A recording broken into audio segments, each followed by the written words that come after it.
एक बार वर्षा हुई और धन्ना भगत की बीज बोने के लिए, ज्वार बोने के लिए चल पड़ा। रास्ते में 4 संत भगत आगे, और भगत को देख करके भगत प्रणाम करते हैं, गदगद होते हैं। बैल खड़े कर लिए, वो जो ऊंट था वो खड़ा कर लिया और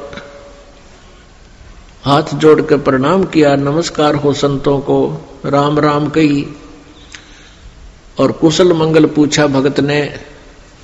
तो उन भक्तों ने बताया कि कुशल काहे की है भगत, 4 दिन हो गए रोटी नहीं खा ली, 3-4 दिन हो गए कोई अन्न नहीं मिला, हम ऐसे तीर्थ यात्रा पर जा रहे हैं।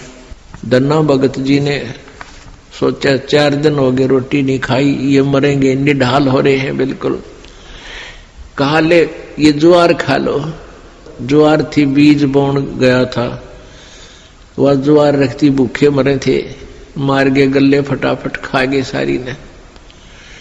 अब भगत ने सोचा ज्वार तो खा ली भगतों ने, और बीज ना बोया तो पड़ोसी लोग जाके घर में बताएंगे, पड़ोसी किसान, कि आपके खेत में बीज क्यों नहीं बीजा तुमने, और फिर मेरी पत्नी है वो मेरा सिर खावेगी, लड़ाई करेगी।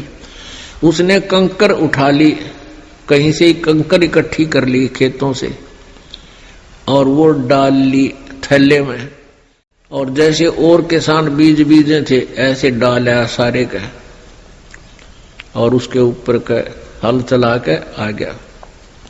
अब कुछ दिनों के बाद क्या हुआ कि अन्य पड़ोसियों के तो ज्वार उगगी, और भगत जी के खेत में ये मतीरे तुम्बे, ये मतीरे से मोटे मोटे हुआ कर, ये तुम्बे उग गए, जो सीताफल जितने बड़े बड़े हुआ कर तुम्बे। अब एक पड़ोसन ने जाके उसकी पत्नी से कहा, धन्ना भगत की पत्नी से, उससे पूछा कि तुमने ज्वार नहीं बीजी थी क्या? धन्ना भगत की पत्नी ने कहा क्या मतलब? कि आपके खेत में तो वो तुम्बे मतीरे अपने आप उग गए हैं, वो तो आप उग गया कर, वहां बोने नहीं पड़ते राजस्थान के क्षेत्र में। कहने लगे आपने कुछ बीजे नहीं रखा, उसमें तो निरा कुबाड़ जाम गया, वो तुम्बे पैदा हो गए, इतने पड़े हैं बिना गिनती के, इसे मोटे मोटे। अब उसने सोचा कि भगत मार गया डंडी दिखे। धन्ना भगत की पत्नी ने सोचा भगत जी कर गया गड़बड़, और इसने बीज भी कितने दान में दिया होगा। अब उसने सोची एक बार खेत देख कर आऊं, पाछे मगज मारूंगी इसके लिए। अब वो खेत में अपने पति से कहने लगी कि खेत में जाके आऊं मैं, ज्वार देख कर आऊं। भगत जी बोलिया है को नहीं, भगत जी को तो पता था वहां क्या मिलेगा। अपना चुप बैठा, और वो भगत धन्ना भगत जी अपने मित्रों के साथ उसी समय बातें करता था, भक्ति की चर्चा। जब वह कितना खेत खात में चली जाया करती, वह खेत में गई, उधर से अपने भक्तों के भगत आगे उड़े बैठे बैठे भगवान की चर्चा कर रहे हैं, आंखों में आंसू आ रहे हैं, और वह भगतनी आव है कति लाल पीढ़ी हुई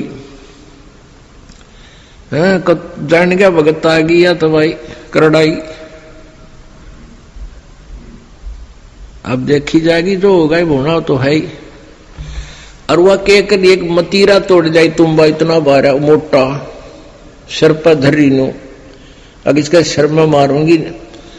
आकर ने बोली भगत जी खेत में बीज ज्वार बो का आया था। भगत जी न्यू कर ली नाड़ तले ने, और उसने नो सर में मारा। वो मतीरा मारने के उद्देश्य से नो सर में ठोकर खातिर वो नो कर गया थोड़ा सा, वो धरती में लाग के फूट गया। नो बोली बालक तन्ने खाएंगे के उड़े मतीरे उग गए सारे, तो बीज कित फूक आया। तो वो मतीरा जो था वो तुम्बा था, धरती में लाग के फूट गया। फूट गया तो उसमें एक दड़ी यानी 5 किलो लगभग ज्वार निकली। ज्वार अब एक बार तो अब भगत जी की तरफ देखा, वो नौकरे पड़ा था, एक तरफ देखा ज्वार का ना, अक्टूबर में तो ज्वार निकल आई,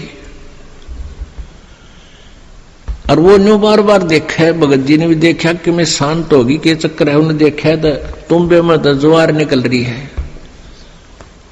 तो भगत ने सौ शुक्र मनाए, परमात्मा करड़ाई टाल दी, या ज्वार ने रोया थी या धड़ी ज्वार आपने दे दी। ये 2D एनिमेशन संत रामपाल जी महाराज के सत्संग प्रवचनों का अंश मात्र है। संपूर्ण आध्यात्मिक ज्ञान प्राप्त करने के लिए अवश्य सुनिए संत रामपाल जी महाराज जी के मंगल प्रवचन। आप संत रामपाल जी महाराज जी के मंगल प्रवचन संत रामपाल जी महाराज एप्लीकेशन पर भी सुन सकते हैं तथा उनके द्वारा लिखी पुस्तकें भी डाउनलोड कर सकते हैं।